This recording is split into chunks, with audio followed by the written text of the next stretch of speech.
And we're live. Welcome back to another Corona Geek here. We talk all about mobile app development using Corona SDK. I'm your host, Charles McKeever. And today we have a very special guest with us. We've got the guys from Laser Dog Games. Is it Laser Dog Games or Laser Dog Mega Man or Yeah, Laser Dog. It's definitely one of those two things. It's just Laser Dog. For the taxman, it's Laser Dog Games. For everyone else, it's Laser Dog. Yeah, it's easier as Laser Dog. Well, we're going to talk about their new game, HoPiKo. They're launching it today. They're actually working into the night here to try to get everything launched and into the App Store. And then we're also going to talk about sort of their thoughts on design language, on implementing music in your apps, their launch strategy, all kind of things like that. And then at the end of the show, we're going to have part 4 of our discussion on our Gravity games. So the last time we met, we actually did some level design, and this time we're going to do things like restarting levels and going to the next levels and things like that. So if you're not following along with that, be sure to watch some of the prior Hangouts and download the code so you can see how everything has been implemented. It's a great little game. It's coming along really well. I like it. If you don't publish it in the App Store, I'll be surprised. There, Ed. Who, me? Yeah, you. Publish it to the App Store? But there's already a game in the App Store that we're basically cloning. No, I'd have to modify it to be something different. Well, whatever. I'd be like somebody else's game who's on the show today and said, that's a cool game, I think I'll just clone it and release it. They hunt me down. As long as you send them a royalty check, I'm sure they'd be fine with it. Oh, there we go. All right, joining us today is Ed Marina from roaminggamer.com. Also joining us is Jason Schroeder from jasonschroeder.com. And we've got Kevin from seaburngames.com. Is that .com or is that .co.uk? I'm pretty sure it's a .com. Is it .com? Okay. Yeah. And then we've got Stephen Johnson joining us from ZibalabaStudios.com. So let's talk about, we got Rob Allison here with us. Rob, you've been on the show before. You kind of know how this thing goes. Let's talk about the studio first. Let's kind of talk about Laser Dog and how it was formed and what you guys, who the team is and all that kind of stuff like that. Sure. Do you want to start? Yeah, well, this is the team. It's me and Rob, and that's it. And this is pretty much the studio.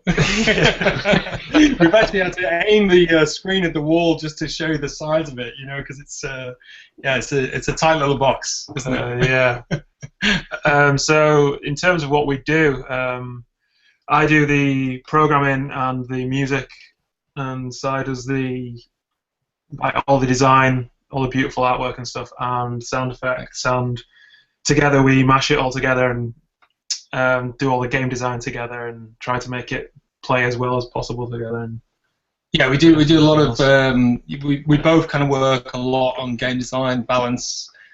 We do sort of thing every Friday. Well, when we're not up against it, we do a thing pretty much every Friday where we make new prototypes. So we practice a lot of doing that sort of thing. Make sort of throwaway toys that we can mess about with, and kind of if one kind of sticks, we tend to maybe put a bit more work into that for a few weeks, and so we've got like a pretty like a flow of games sort of ready for us to work on. So you take a day out of your development cycle to just come up with new ideas. Yeah, as long as we're not. Well, right now is a bad example because we're so busy at the moment. But most of this year, every Friday has been new game day. So we've made countless games. We've only released 2. We have made a lot of games. Well, that's interesting. Yeah. So, how did you guys get meet? And I think it would be fair to say you both have good design skills. At least, Rob, I assume that when you did 14 picks, that was your artwork and stuff, or was that? Yeah. I don't do that anymore though. Sam does all the development now. Well, but you seem to have a very. You guys seem to have a very similar style, I guess. At least from what I've seen in Alone and HoPiKo. So, I mean, how did you guys meet and that sort of thing? Well, I've been on the show before when I used to make games on my own. Back then, it was just me, and Simon had a web design business and wanted to start working on games, but didn't know how to program. And I wanted to work with someone who could actually do really good graphics and stuff. And Simon found me on Twitter, I think it was. Yeah, we met at a pub, didn't we, and sat and talked about Metal Gear Solid for about an hour. Yeah. Over a couple of pints of Coke, which is very typically nerdy. Yeah. There was no beer involved; it was just Coke. Yeah, Coca-Cola. Yeah. And yeah, we decided to work together, and that was like we 2.5 years ago. Yeah, we worked on Puck, didn't we, originally? That was the first game, which was my first game and Rob's sort of third game, I think it was, if you can include the third and fourth. But yeah, and from there we've just sort of, obviously with the success we had from Alone, which went really, really well, we just kind of started getting into a bit of a flow, really. And we were kind of working part-time when we made Alone, so that's that's changed. It's changed the dynamic a bit. We've got a bit more time to develop more stuff and take a bit more time over a game, even though I think we're talking about 12 months, I think, aren't we? Yeah. But actually about 6 months of actual design development. So are you guys, do I hear correctly that you guys are doing this full-time now? Is that what you're saying? Yeah, we are, yeah. Okay, excellent. We quit our jobs in December, which is living the dream, Yeah, congratulations, yeah, for sure. It's a very small dream at the moment, but it's a good one. Working on it. A good one. The pressure's definitely on, but we are working full time. Yeah. Gotcha. Well, you guys got the best. What was it, the App Store best for 2014 from Apple? Woo! Yeah, we did. Yeah. It was a big surprise. It was really, really. It was an awesome moment. It was really good. We were just like dancing around, like we were totally unexpected. So we were really, really pleased with that. Yeah, it was really cool. Well, I think we got two big features from Apple. We got the Best of 2014, which I think was 40 apps, 20 games, 20 apps. We released late in the year as well, which is really cool. It was pretty much September, end of August when we released. So that was really cool to even be considered, I think, for that list. Yeah. And then we got the Indie Game Showcase as well, which was another big one. So that was good, really good for us as well. Yeah, it's just nice to get recognised, and it was nice to kind of wake up to an email from Apple and look, you guys, we want to consider you guys for this. Just like great. So let's talk about that for just a second. Did you guys do any sort of networking or anything to try to make that happen, or is it just sort of like you submitted the game and somebody said, "Hey, this is really good stuff. We should feature it"? It's pretty much that, isn't it? Well, no. It's probably a little bit more complicated. I mean, we're. I guess the first and foremost, we kind of focus very heavily on what people like Apple say, in terms of making sure you get the quality right, the globalization, so languages, stuff like that, making sure you're pretty tight on that sort of thing. So we're fairly thorough on that. But obviously, first and foremost, I think it's the actual game itself that we focus on, which is why we do the kind of prototyping stuff regularly. So we know if something sticks around that we like, we'll kind of develop that. But in terms of actually speaking to people, networking, that kind of thing, we did start out when we first started making Puck. We started making a few connections. We started making sure our faces were kind of at the right places and the right sort of gatherings, sort of Manchester-based and northern UK sort of based groups and gatherings and stuff like that. We went to quite a lot of events, didn't we? Yeah, and from there we kind of met a few faces that helped connect us with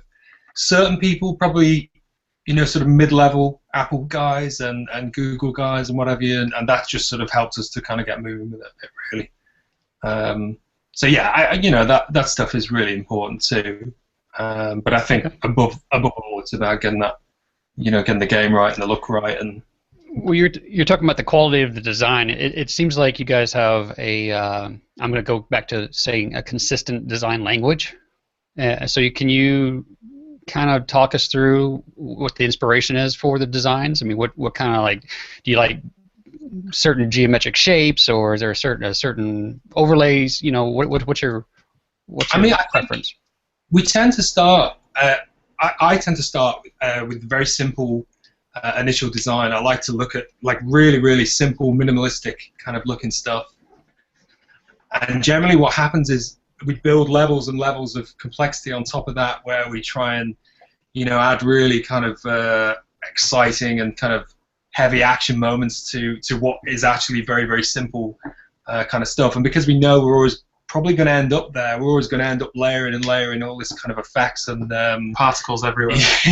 yeah, particles. Everything's going to explode. Screen shakes. Yeah.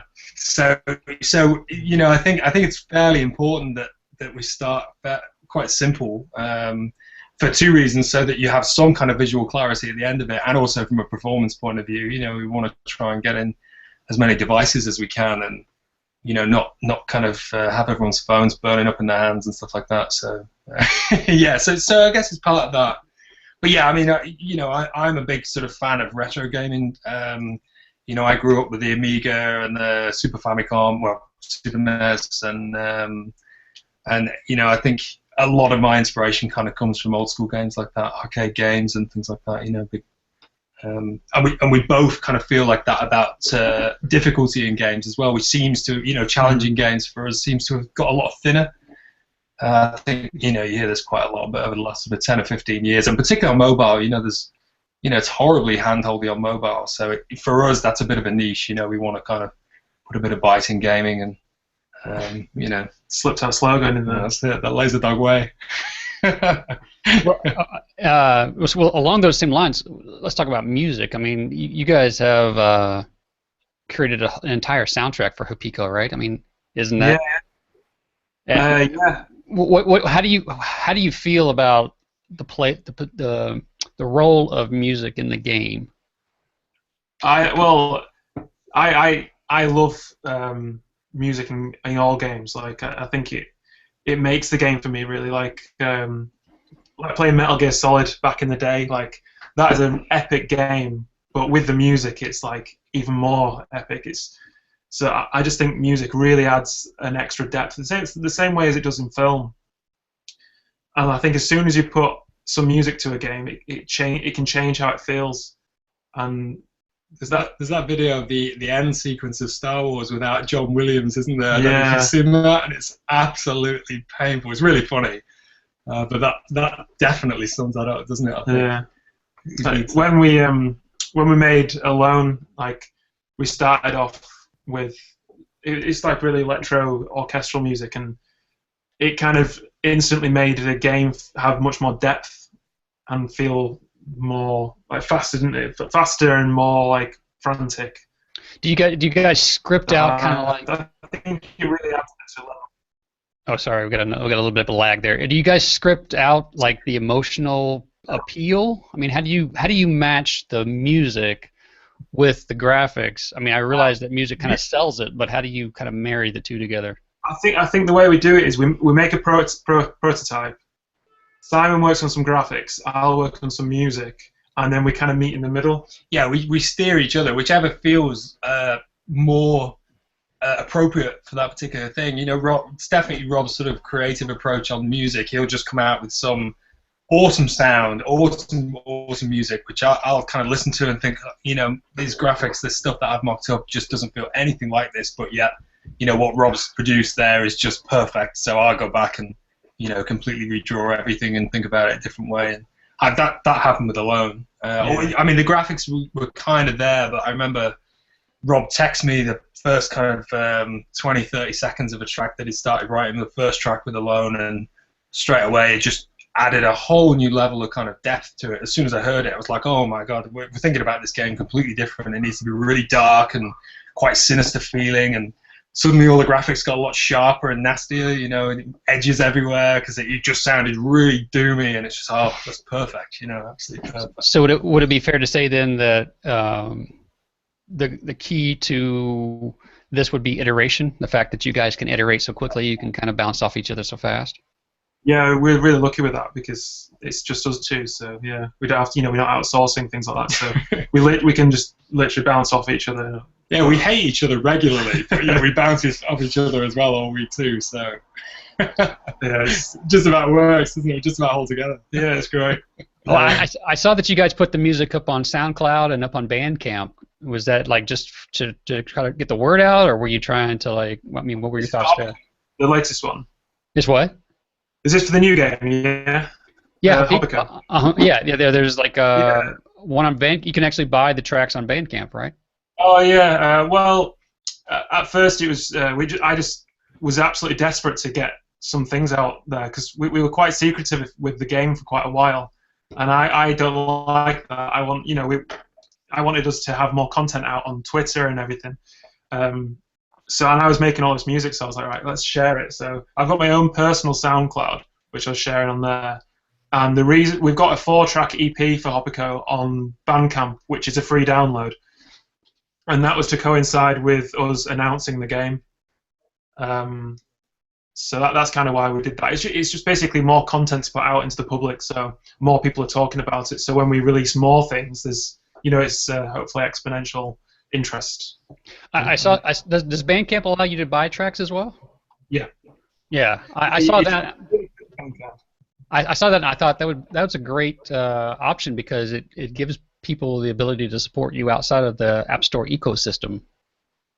Yeah, exactly. Like, yeah, that's our Christmas fun time fund, isn't it? Yeah, the Bandcamp stuff. Yeah, that's the Christmas do usually. Well, it's gonna be. Well, it just seems like so many developers are they're wrapped up in the App Store, right? And if it doesn't perform on the App Store, let me just say their sole source of revenue is from the App Store, right? And it seems like being able to put the files out, the music files out, and have people buy the tracks, which people are apt to do, and then having other merchandise, right? It seems like a nice way to kind of monetize the app as well. Yeah, sure. Like, that's one of the things I think we will do. We don't have things like the in-app purchases and adverts in our games as well. So if we can have another way to maybe bring in some revenue, that would be cool. But, okay, so HoPiKo is just a straight up purchase, one-time purchase. Yeah. No in-app purchases. We're launching the game with about 5 stages, which is kind of equivalent of worlds, if you like. It's big. It's really big. I think the feedback we've had so far from people who've played it, just been shocked that we've managed to get such a big game within sort of 6 months. And we're not shocked at all because we've been hammering it. We're absolutely hammering it to get it. We counted. We've made something like 600 levels, maybe 700 levels. Wow. It's a big game, but yeah, we wanted it to feel more like a game you'd get on a Game Boy or on a console, where it's a full game. And you said there's no in-app purchases?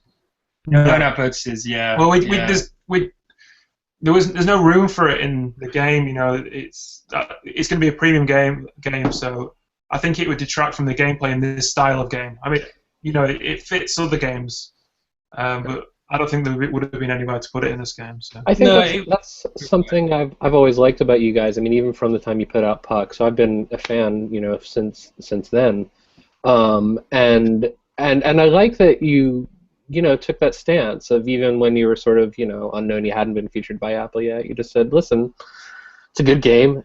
It's still cheaper than a cup of coffee at a premium coffee house. Buy it. And I'm curious, and I don't want to derail because you guys are forward-thinking. You're about to launch. I understand. I am fascinated by the whole Puck thing, though. That might be my favorite game of your guys, and I really love it. And I'm curious to hear. I know that Alone was the big success that allowed you to quit the day jobs and do that sort of thing. But and I'm not asking you to get into numbers or anything in private, but how has that been? Because I mean, I think Puck was a instance where it was a good game, but it was. Graphs. Oh, this is Puck. This is Alone. Give you some idea. It's about that. Yeah, I mean, Puck, in my opinion, is a better desert island game than Alone. You can take. I mean, it's got that slight bit more variety. It's a little bit more thoughtful. You've got to consider the game a little bit more. It's just as nasty when you play it for more than sort of 4 minutes, 5 minutes. Which Alone has got a much quicker nasty scale on it, hasn't it? It gets nasty in about 20 seconds, but I think Puck gives you a little bit more room. I think Puck's more niche, though, isn't it? I think that's probably why. Yeah, we did really well. To a narrower audience. Yeah, I mean, but you did do a pretty big update to it. You of did the 3 tiers. When it first came out, it was just the orange level, right? And then you separated it into sort of. So was there enough of a response to justify that in your minds? Sort of as an investment. We actually wanted to do it. It was purely for our own sakes, really. We designed over 1,000 levels for Puck, and with the kind of mirroring that's in there as well, it works out as nearly 2,000 levels, unique levels. And the way the game works, obviously the levels are randomly generated, but they are generated based on patterns that we designed. So we ranked every level individually. We worked out a really clever ranking system where, depending on how many bounces you had on the walls, whether it was 2 bounces, 3 bounces, or whatever to hit a target, we did stuff like that to say, okay, that gives it a point. And we basically ended up with thousands of kind of individually ranked levels. And then we have a pattern system which says, okay, well this rank, this rank, this rank, and then next 10, this rank, this rank, this rank, and that kind of thing. So that's kind of how Puck works, isn't it? The point is that was the reason we did the 3 levels is because most people only played a quarter of the levels we made. But so the majority of the ranks were like really hard. Yeah, so we added an easy mode so more people play them, and more importantly, we added a hard mode so people could go in straight away and play all these levels which weren't getting played. Yeah. This is something, too, going back to what Charles had mentioned earlier about design language. I love the way you communicate in that game, sort of the differences. When you go to the hard level, it sort of wipes it black, and I don't know if this was an inspiration for you, but it instantly reminded me of the DVD menus for the DVD release of Fight Club back from '99 or whenever that came out. I don't know if you've ever seen it. The menus on that had that sort of glitchy, thing. And so, if you can find it, who watches DVDs anymore? But if you can find it, go look at it. It's very interesting to see how you were sort of but it fits. It communicated very, very clearly. I mean, how do you guys do internationally? Because I think that's the strength of yours, is that a lot of your design communication is visual as opposed to textual. Yeah, well, with Puck, we made a couple of decisions early on. We wanted no text throughout the game, so there's only numbers and scoreboard names. That's it. There's no text at all in Puck, which is a really, we had no money, so we couldn't do any translations. So we were like, okay, well, let's go for graphic design magic and try and not have every ideal really, ideal scenario. And I guess, I mean, it did well. It did really well because of the kind of minimal look. And, people know it as the orange game, and we got a lot of complaints about that. People wanted it blue, and then, we would have been known as the blue game, which is really funny. But we did really well in, like, Sweden and Germany, Austria, Switzerland, a lot of sort of European countries where, minimalism sort of, I mean, Germany, it did really, really well, actually. Considering the kind of size of the marketplace, I think it's kind of leveled out with the UK, I think, in terms of sales, and so it obviously appealed to those guys, which is cool. And I mean, that's kind of center of minimal design, Bauhaus, and stuff like that. So yeah, it did really well from that point of view, and it was a really good kind of lesson for us in simplistic, minimal game design as well. Would you consider going back and revisiting old games to like freshen them up and Yeah, we've talked about it. I mean, we've talked about making a sequel to Puck. I think we always wanted to do a multiplayer version of Puck, which would be really cool. If we could make that work, I think that would be absolutely awesome. And we've been very close to making a really simple kind of almost Pong type 2-player 1-device game. But I mean, we've had a few versions. We've probably spent about 4 months on iterations of a game like this, which have been, terrible and great at the same time. So, but yeah, I think if we were to return to a game like Puck, I don't think we would build on what we've already got. I think we'd look at it fresh and say, okay, well, let's see, and we'd only do it if we could really, justify if, for example, we could make, people the same feel of Puck with Puck, but not Puck. That's interesting. That's interesting. The game that we're cloning right now has, Ed, this is like the third version of the game, and so Ed had pointed out that the developer had taken down the previous versions, and so you could only get version 3. So what I'm hearing from you guys is you wouldn't necessarily iterate on the same application and just push updates. You would want to come out with a whole separate version of it. Depends really. Like, we're probably going to push an update to Alone sometime soon when we've got more time. But I think with the size of our studio and the pressure on us that we've got to keep on releasing things. I think that's partly pressure we put on ourselves. Yeah, isn't it? We want to keep releasing new stuff. We want to keep working on new stuff. And also with Puck, my coding skill was not nearly as good back then as it is now. So I'm scared to open up the way I coded it. I we could all. Spaghetti code, if you want to describe it to me as well. Yeah. I think spaghetti code. I don't say Puck anymore. I just say, the spaghetti code. Yeah. Somehow it works. It's all held together. Like this. Ed, do you have some questions? I do, but I wanted to say now that we've alluded to it twice, don't worry. In a future episode, we will not say, "Hey, how'd they do that?" and then remake your game. Don't worry about that. That's not going to happen. We certainly won't make 700 levels, that's for sure. Yeah, I'm lucky to make 3 levels for the examples. I got 3 questions for you. I'm going to do them in reverse order, since we sort of moved along as I was thinking of these. Are you guys aware of the Amazon Underground program, and are you considering it? If so, we're actually in it. We're in it. Can we share this? You mentioned. Yeah. Sorry, we've got noisy traffic outside. We're actually on the Amazon Underground. Yeah. Yeah, I'm not sure how much we can talk about it. I think we signed an NDA. We signed an NDA, but we don't know I don't really know much about it. Kind of went over our heads a little bit. I think we can probably talk about installs, I would imagine, and that's going pretty well. Amazon for us has been a relatively small marketplace so far. Yeah. And since being involved in this, it seems like we've got a lot of downloads. I mean, it's obviously brand new, so we've no idea what that's going to equate to in terms of revenue.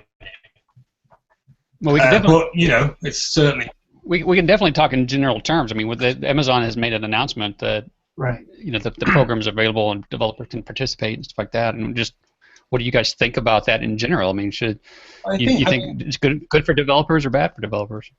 It'd be interesting. The people other devs that I've spoken to about this have kind of expressed concern that it might affect Android sales. As soon as I believe from what I've read, it's not that easy at the moment to actually get the Amazon Underground app sorted out and get apps on a sort of a non-Fire device, if you like, or a non-Fire device.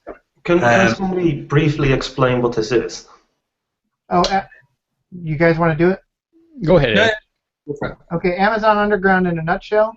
Mm-hmm. You may have gotten an invite if you've got apps already. What they've done is reviewed apps that are on the Google Play Store, and they said this app uses in-app purchases or it is for sale. It's not a free game. Mm-hmm. Please come to our marketplace and give away everything that you were selling for free.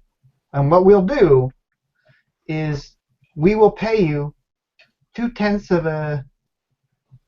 Comes out to be like 12 cents an hour.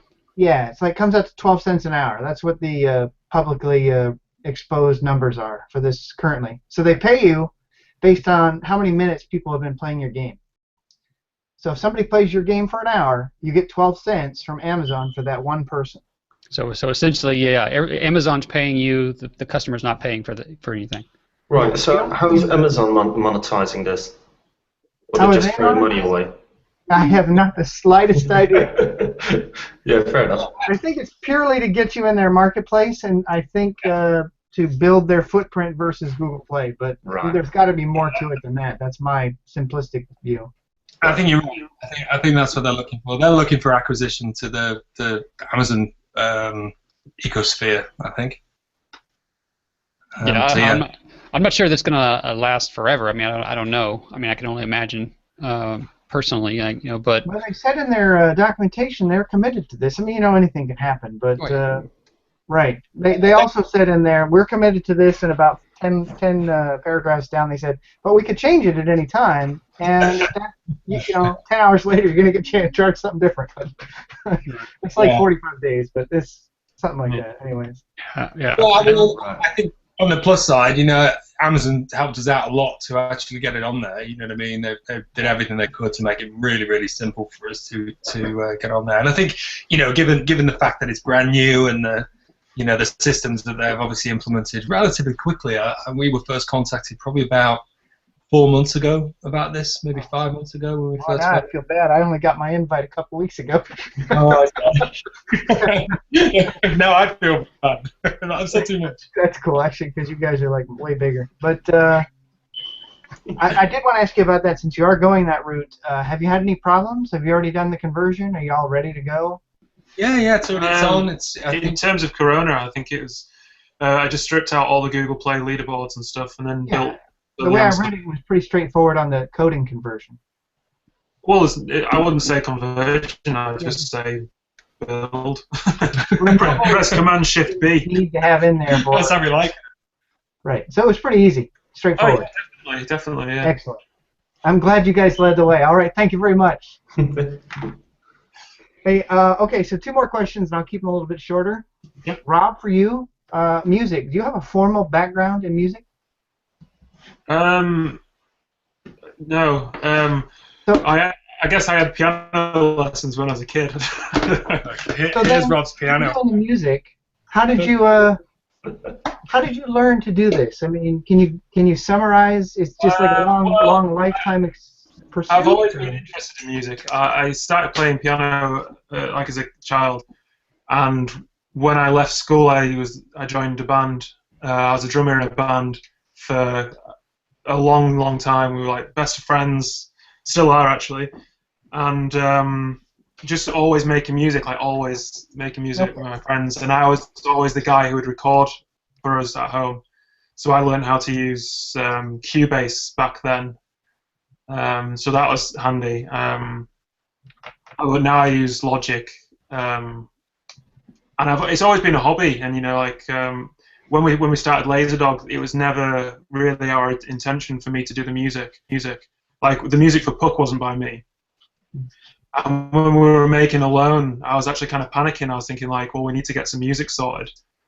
And I just did that demo I sent to Simon, and I wasn't quite sure it was good enough, but Simon loved it. So I think that gave me the confidence to carry on making it. And now I'm Laserdog's music person, which is like the dream come true, to be honest. Yeah, that's really nice.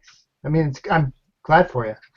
That's Thanks, for yeah. me. When I'm developing, it's like, yeah, I can do the mechanics, but if it's art or music, I'm like, oh, maybe not so much. So my last question for you is, together, how did you guys come up with Laserdog? Where did this come from? All on you. And what made you choose? I mean, it's I like it. It's easy to remember. It's got a good visual, logo, a nice logo, scalable logo, the whole thing. So how did you guys come up with it? So Laserdog was going to be, it was fairly random actually. It was a name that I came up with, talking about making an electronic band. I don't play any music, so that was a terrible idea. And that name just kind of stuck about. It's a bit of a random story. We were on a train, and suitable names and stuff that sounded pretty good and a bit sort of weird and that's where it came about. It's a bit of a dull story, to be honest. We got attacked by a dog with big red eyes. This is a better story. Rob's tells much better story. Yeah. I'll leave that to Rob. There were dragons. Okay, not going over the top. I believed you with the red eyes. That was there for you. Yeah, that was good. Okay, well, you guys, congratulations on that because you really hit it. I mean, when you make it like a logo, I know one of the big pains in the butt is like, okay, I need to make this logo so it can be like 10 pixels tall or 100 pixels tall and still look like what it's supposed to be. So I mean, I actually the business that I ran before was a small studio over in Manchester in the UK, and we did a lot of branding work there, a lot of design work. So I've got sort of probably about 10 years experience of this sort of thing, and it was always for very small brands, which was great because it meant you had real freedom with making, you know, that definitely helped. I think the laser dog, the actual logo, you know, was from back there when we were doing a lot of branding work, and you know, I mean, that's a really important part. I think, you know, it's the first thing that people see. It's the first thing that people sort of connect to is the visual. The sound kind of bowls people over. You know, I think we've done a couple of talks for Alone. One which is on, I think it was on Haystack. You can actually watch, and it's pretty cringy actually. At least the first 5 minutes are pretty cringy. I'll get Rob will dig that out now. But yeah, we do this talk. We've done this talk a couple of times. The Alone, and obviously this kind of presentation we show various shots, and then when we put the trailer on, and people see it and they hear the music, they're just blown away. You know, I think that's that combination. I think what really works with Alone from a design perspective is the fact that it feels like a tiny little thing, but the music feels enormous and the sound feels enormous, and that real nice crossover between super simple minimalistic graphics and really big believable sound is why it works really well from an aesthetic point of view. Thanks. Oh yeah, yeah. I just posted a link to a talk we did in Leeds about a month ago. Yeah, it is pretty cringy. I'm particularly nervous. I can't stop laughing, so it's really inappropriate laughing all the way through it. So, anyway, but yeah, it's you might find it interesting. Oh, well, cool. Well, yeah. Well, we'll post a link to that show notes so everybody can see it. You're inappropriate laughing. That's the part we're gonna focus on that. Yeah, we'll definitely be sure to pull that out and make some GIFs and some remixes and stuff. He threatens me with this kind of stuff all the time, but then he always shows me in the leader the screenshot of these things with my mouth open or like doing something. Yeah, most of my editing time is finding that one frame. Oh yeah. You got to do it. You can really see the pain in that moment. That's right. Well, people will click on those things, right? But they're like, "What's going on there?" Yeah. I had another question. I don't have another question, but I just wanted to say one thing. I was digging through my email and cleaning up. I don't know if you guys do this, but yesterday, and I realized that I never did any testing on your game, even though I got the invite. So, sorry. Go team. Oh, no worries. That's all. Let me just write that down again. Go team. Yes, indeed. Go team. Oh, are you guys getting some lag over there? Yeah, a little bit. Yeah, we're getting that a little bit. I'm getting it a little bit over here too. So. I had another question, if it's okay. I wanted to ask you guys about desktop builds, because I know early on when Corona was pushing that, Alone was sort of a showcase for them. And then I saw that you're also, have announced that HoPiKo will also be have desktop builds. I'm really curious about how you're going to handle the input strategy for HoPiKo, because it seems, Alone to me seems to make perfect sense for, you could even keyboard control it, but certainly for a controller. HoPiKo, having played it, because I did beta test, but I never sent feedback, so I don't know if that makes me better or worse than you. But it's really well suited for touch controls. And I could see it maybe working really well with an analog stick, but I'm curious to hear your strategy for that. Well, it's actually quite interesting. When I first did it for Ouya, which I don't know if you work with Ouya, it's a bit of a pain to iterate testing with it, because you have to. The way I had to do it, I had to sit on the floor in my living room with the Ouya next to me, yeah. And it's awful. And then as soon as Corona announced the joypad support, I was so happy I could test it and simulate it. So the way I did it first was you aim with the analog stick and you press a button to jump, and it was pretty nasty. It wasn't very fun. So we left it and we weren't going to do it. And then we thought, the way we've been playing it was with a mouse or with the trackpad on desktop, obviously with a simulator. So we thought, people might want to play it that way, so that's what we were planning. And then we tried a new way, which was, so you aim with the joypad, so you pull the joypad out, and then you kind of let go of it, and that's the jump moment. Aim and just release, and that leaves it feeling very, very close to the mobile experience. Yeah. It's nowhere near as accurate, so we had to kind of compensate for that quite a bit. Well, and I could see it being a problem depending on the gamepad somebody's using if it doesn't have a springy enough action. We're going to recommend at least like an Xbox 360, or we need to test with a PS4. But what I had to do is I had to add some compensation, because obviously with a phone you can press and then pull out the whole way of the phone screen and you can get really accurate, but you're limited with the joypad.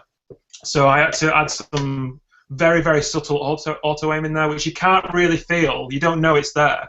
But it basically, when you're aiming, it sends out loads of raycasts, and it works out. If you're going to miss, it works out the nearest platform to you, and then kind of makes you aim that way. I don't know if my hand's doing this helps visualize that. You can also jump That's straight. exactly how I do it too. It really helps the people understand. I like to do this with the arrows. So you can use the trigger and the A button to mimic a tap as well. So you can kind of switch between tapping with the trigger, pressing the trigger or that thumbstick. Yeah, It works really, really well. It's pretty. Simon loves the desktop version. It feels as good. We always kind of said, once again, we gave up on the Ouya version because it was just horrendous, and we're like, this doesn't work at all. Yeah. We revisited it, and we were like, we can make this work. I think it wasn't that far off when we came back to it. And I think, we were persistent at this point. We've been playing with the mouse. You have to keep that in mind. So we're actually, I'm a HoPiKo expert. Will you release on Ouya? Can you still release on Ouya now that they've been sold? Yeah, so it's Razer, isn't it now? But yeah, it's. I mean, the infrastructure is all still in place with Ouya at the moment. They're still firing out the promotional emails every week or so. So we're both getting those. So I'm guessing they're still going. Are you doing any sort of timed exclusive with this, or did Apple pressure you for that? Or I don't know how much you can talk about that, but. Well, no, we've not really talked about it all, really. Yeah. No, we've just been working. Yeah, we are still sort of thoroughly independent in that sense, other than the odd sort of communication with these guys, and obviously the people that we feel that can help us in the right sort of moments, like the big blogs and what have you, and we just we hit them whenever we've got something good that we think they'll want to write about, but yeah, in terms of actual direct connections, relationships, we don't really want to go down that route. We'll avoid that as long as we can, really. I don't know what you mean. Well, I mean, we just want to make good games to the right platform at the right time. It doesn't really matter that much to us. We're not particularly. We're both massive Nintendoids, but that's not to say we would go, Wii U. We just want to get it out. Yeah. You guys are super busy right now doing your release, but and it sounds like you've got this solved as far as like dealing with the different inputs and stuff. But in the future, this month I'm going to release a utility that might be of use to you. It's a very simple utility. What it does is called Event Reflector, and its whole job is to reflect any kind of runtime or custom event from a device to the simulator, or from a simulator to a device, depending on how you need to go. Okay. So, like, for example, if you're like me and you've got one device you can plug a joystick into, but you'd really like to see it on your device for whatever reason, you could reflect it over to the device. Or if you're trying to do like tilting on your device and you want to see it on the simulator, then I know that there's utilities out there like that, but this is more like a universal one, so you can program exactly what you want sent and how often and things like that. Just so you know, a utility coming out that might help you do that kind of stuff. So, yeah. For example, the Ouya, I know this came out of the green throttle, which came out of my frustration with working with the Ouya, having to actually go in and reinstall every time. Yeah. Yeah. So with the Ouya, you could put it on a monitor in your office, and then reflect from either a device ahead, a joystick, or what, something like that, or reflect from the Ouya over to your simulator. Yeah. Reinstalling. Rob, I know that you can use a controller today on OS X. Do you guys have plans to publish desktop for that first, or are you gonna wait until when Win32 is got controller support? What are your thoughts? We've set the release date for HoPiKo on the 24th of September, and we were hoping Corona would be ready by then. Hi, Corona. Yeah. How are you getting on with the Windows 32 implementation of the joypad support? I was quite. I thought, foolishly thought, when they released the joypad support for for Mac, I thought it was already ready for Windows. I don't have a Windows machine, so I just assumed, because I never used the Corona on Windows, I just thought it was already on there. So I don't know what we're going to do. Yeah, hands are tied there, really. Over to you. So yeah, if it's not ready, we'll just release it on Mac, I guess. Yeah. I mean, we've got no choice there. We're just going to have to hold on until we got that. Okay, cool. Only like 90% of the market, but not Windows. Yeah. Yeah, we're not good. You got every other device under the sun included, except for maybe Ouya, which might lag. We don't know. Well, I can't say that it's being Win32 support, controller support is being worked on.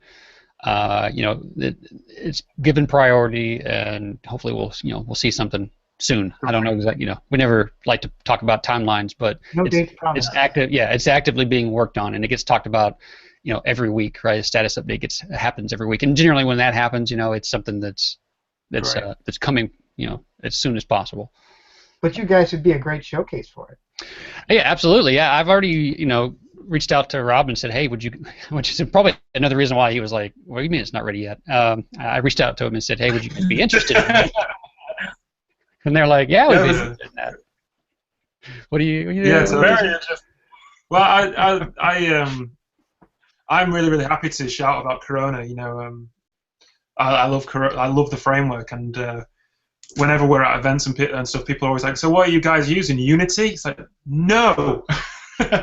We're using Corona. So not that we've got anything against Unity. No, it's just everyone always assumes you're using Unity. It's like, no, it's Corona. It's a really cool framework. So I'm more than happy to.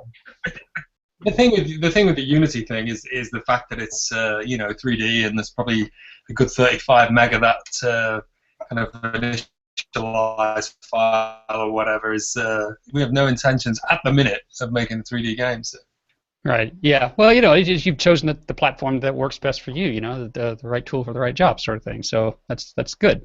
I heard this thing the other day that said that back in the day, back when in the beginning of the automobile industry, car companies would kind of cut each other down, right? They would say bad things about each other, and what they realized was that actually hurt the entire industry.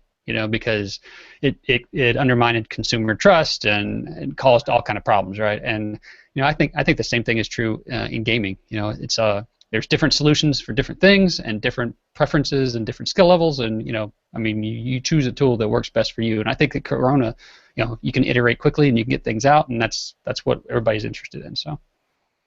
Yeah, I don't think anybody on this show hates Unity. I think we all actually probably think a lot of Unity, but it's not the right tool for this particular application of development. Yeah. So hey, you guys are you're pushing out the mobile version today. Okay. So I guess you're hoping for two. We're just submitting it. Yeah. Submitting. Yeah. 24th September we're released. Is your target date? You're holding it to release on a specific day, or you're just gonna release as soon as it's ready? Well, things take time with Apple, so we're submitting it now to Apple, which gives us time to beta test the release candidate, and then we're going to work on finalizing the Google version, which obviously Corona you build both at the same time, but there are some things which we'll need to do separately. basically we're doing one at a time and just in the right order, I think. Yeah, we made the mistake. We learned from Puck, actually. We made the mistake of announcing a launch date and literally working up to 10 seconds before and desperately asking Apple and everybody else to make approve us the very last minute, and it was just crazy, really. It just put unnecessary pressure on. We couldn't, you can't breathe.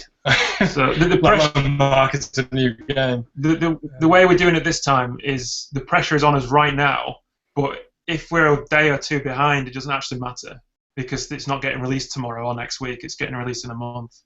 So it's better this way, I think. Yeah, I think you need to try to plan that kind of room in. I think what we found has worked for us is announcing a launch date, moving it once, and working towards about a month beforehand of that date, I don't think we've moved HoPiKo, have we? Or have we? We might have moved it once, I think. I think we said summer for a while. Oh, yeah. In summer, yeah. There's the schedule right there on the wall. Look, where is it? Launch 6th of August. Yeah, it's already out. It's been out for nearly a month. This is a piece of paper we made a while ago, and it's completely false. It's wrong. Why don't I see you guys on App Annie? That's right. Hey, so as part of that release schedule, are you is part of that you guys have lined up media coverage and done outreach to media sources, or is that just like that's just the day that you guys want to release things?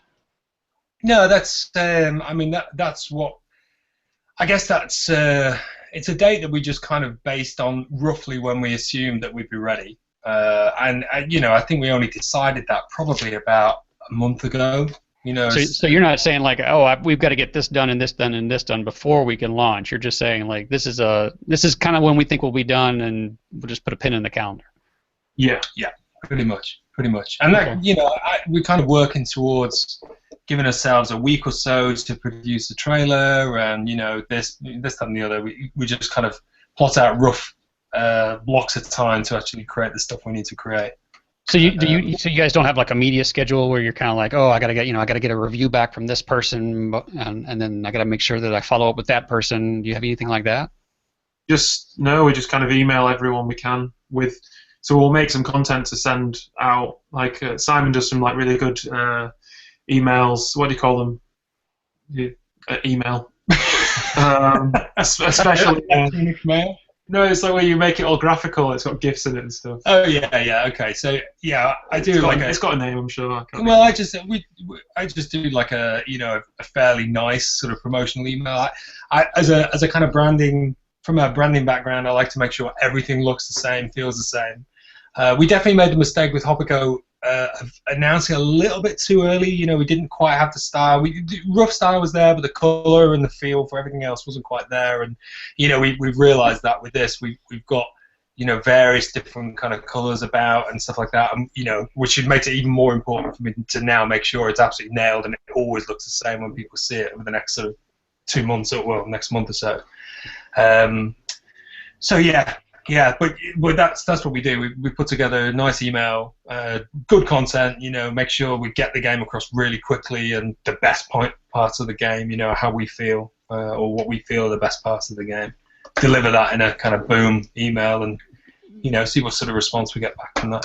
The way that you're responding to these questions reminds me a lot of Greg Pugh over at GP Animations. He says.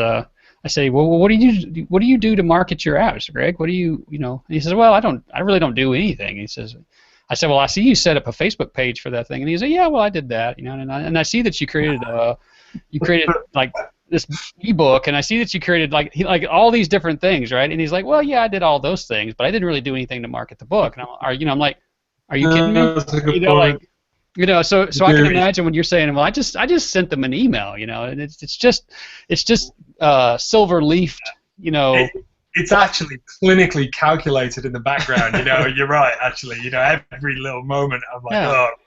Yeah. And now they're going to see this, and now they're going to see this. Right. Yeah. I just happened to show up and mow their yard and wash their car. I don't really expect anything from them, No, but one thing I think you guys did that was really smart, at least for, maybe this is niche, maybe it just applies to me because I'm a fan and a developer and all of that, but early on, before I even think I saw any graphics of it, I follow you guys on Twitter, and I saw you're putting up these sort of clips of the process of making the music, which I didn't even know that there was like a Game Boy modding scene, that people were using these to sort of compose music, and you'd put up these little clips of you doing it, and you would get to hear it.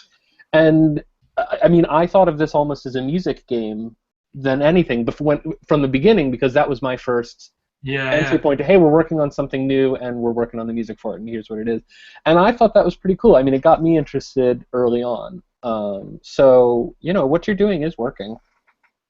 Cool. Yeah. Okay. Yeah, That's a good point, Jason. Thanks for bringing that up, because you know, it seems like the developers who do well to get their message across to or build an audience beforehand, seems like they do things like that. They share the development experience. They share the behind the scenes, you know, and it's not waiting to the last minute to say, okay, we're here now. Please pay attention to us. You know, it's kind of like, hey, we've been here all along, and you guys have been watching, and then boom, you know, here it is. Actually, what's interesting about the way we work is we're actually fairly split opinion on that. You know, Rob is definitely more keen to get stuff out. I'm more keen to hold on to it.